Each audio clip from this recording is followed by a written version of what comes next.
यजुजे गोपा यास्मानि साम्योषितः उष्मयो वसुदेवान्ध्यायदुस्त्रयः सर्वे वे देवता प्राया उभयोरपि भारतः। हे राजन कंस, समस्त ब्रजवासी स्त्री पुरुष सभी देवता हैं।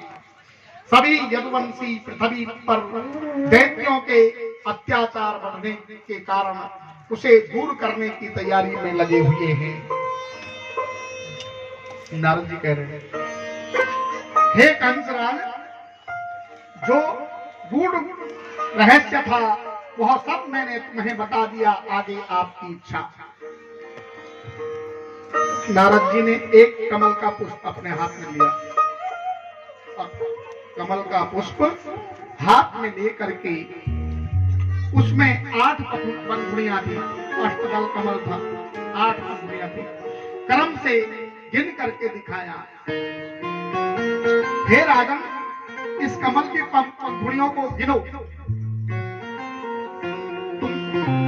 कंस ने गिना, नारद जी ने बार बार गिनाया, फिर गिना। नारद जी ने कहा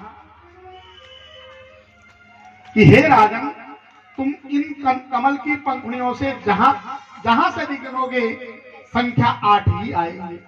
अब ये जरूरी थोड़ा कि 8वां पहला है या 8वां है, इसमें 8वां पहले है या पहला 8वां है, ये थोड़ा एक थोड़ी ना कह सकते हो। इसलिए देवकी के कोई भी पुत्र तुम्हारा काल हो सकता है। क्यों?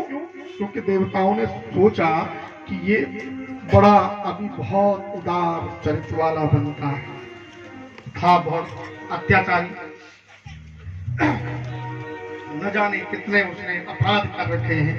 ऐसा अपराधी अगर इस प्रकार से छोड़ेगा तो भगवान को क्या मारेंगे? वो तो भक्त वत्सल हैं, वो तो ऐसे ही रिझ जाएंगे इस पर।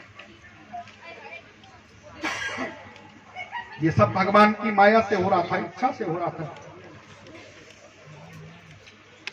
और इस प्रकार समझने पर फिर कंस ने उस बालक को बुलाया और मंगा कर मार दिया और वसुदेव और देवकी को देवता जान करके पुनः जेल में डाल दिया। देवकी वासुदेवश्च निहत्य निगते गृहे जातम जातमहं पुत्रम तयोरंजय संकया।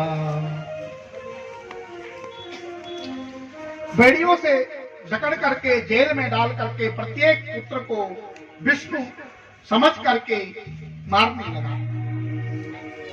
शास्त्र कहते हैं कि बाणों का भय और लोभी राजा अपने मार्ग का कंटक समझ करके अपने माता पिता और मित्रों का हत्यारा बन जाता है, मित्रों की भी हत्या कर देता है। मातरः पितरः भ्रातान् सर्वाश्च सुहृदस्तथा ध्यान्ति ह्रियतोपे लुब्धा राजनः प्रयासो भुवि।